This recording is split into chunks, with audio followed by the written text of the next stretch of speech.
Car owners who have become accustomed to navigating the crowded streets of Kampala's city centre might have to think twice before venturing into it if government's comprehensive plan to reorganize transport and business in the city is implemented.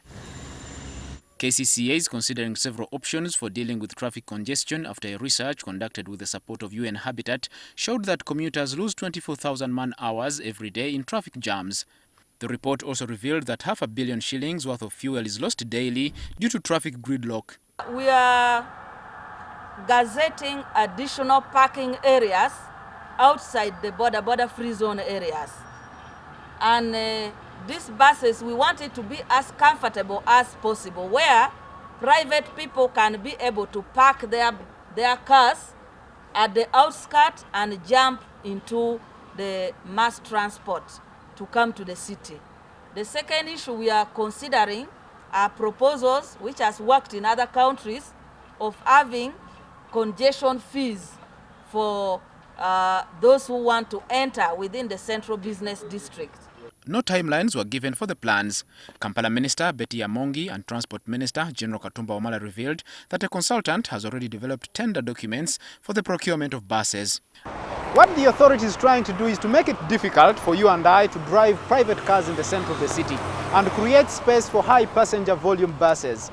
What is difficult, however, is if the authority can ably execute it. Sometimes, to make a system work better, some things have to be affected.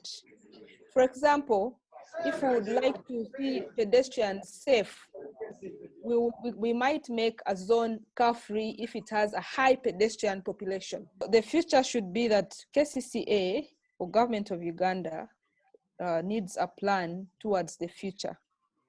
And then we start phasing the implementation of that plan. But I also know that it's going to be very difficult to adjust, because we are somehow used to some individualistic style of doing things. And also fronting one benefit, individual benefit, political benefit. And there are other plans to decongest the city centre.